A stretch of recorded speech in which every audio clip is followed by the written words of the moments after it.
కుటుంబ సభ్యులకు వెంటనే బాధ్యులైన వారిపై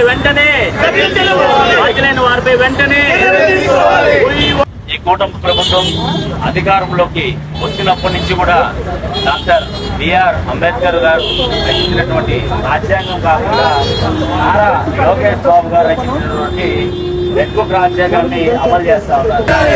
కుటుంబ సభ్యులకు వెంటనే బాధ్యులైన వారిపై వెంటనే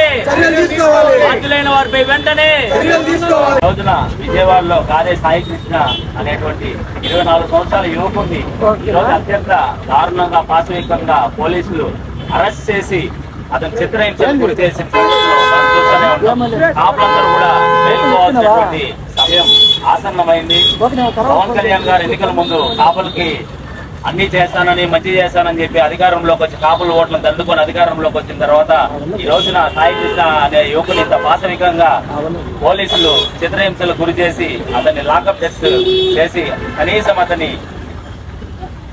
మృతదేహాన్ని సైతం ఆ తల్లికి అప్పగించకుండా ఈ రోజు ఆ తల్లి ఆత్మ ఘోషించే విధంగా ఈ కూటమి ప్రభుత్వం చేస్తా ఉంది.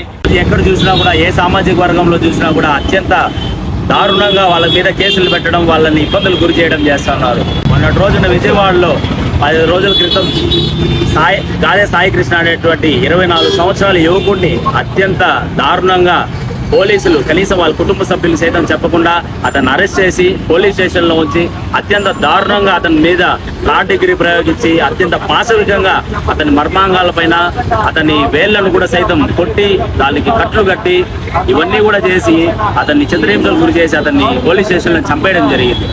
సాయి కృష్ణ గారి తల్లి మాటలు చూస్తే నిజంగా మనసు తరుక్కుపోతుంది.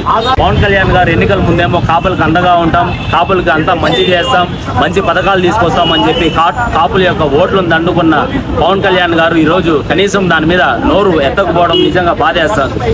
సాయి కృష్ణ వాళ్ళ కుటుంబ సభ్యులు, సాయి కృష్ణ కూడా ఒక జనసేన పార్టీకి సంబంధించినటువంటి నాయకులు, జనసేన సంబంధించినటువంటి నాయకులకే ఈ రోజు న్యాయం జరగకపోతే సామాన్య కాపుల యొక్క పరిస్థితి ఏమని మేము ప్రశ్నిస్తా ఉన్నాం.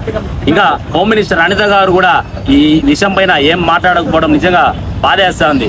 మేము ఒకటే డిమాండ్ చేస్తున్నాం వైఎస్ఆర్ కాంగ్రెస్ పార్టీ తరఫున సాయి కృష్ణ లాకప్ డెత్ పైన వెంటనే బాధ్యత వహిస్తూ హోంమంత్రి అనిత గారు వెంటనే రాజీనామా చేయాలని చెప్పి, అదేవిధంగా నారా లోకేష్ బాబు, చంద్రబాబు నాయుడు గారు కూడా రాజీనామా చేయాలని, ఈ ఇతని యొక్క మృతిపై వెంటనే సిబిఐ విచారణ జరిపించాలని, ఆ కుటుంబ సభ్యులకి తగిన న్యాయం చేయాలని మేము డిమాండ్ చేస్తున్నాం. లేని పక్షంలో రానున్న రోజుల్లో కూడా ఈ విషయం పట్ల మరింత తీవ్రంగా వైఎస్ఆర్ కాంగ్రెస్ పార్టీ ఉద్యమిస్తుందనే హెచ్చరికలు కూడా ఈ కూటమి ప్రభుత్వానికి జారీ చేస్తాం.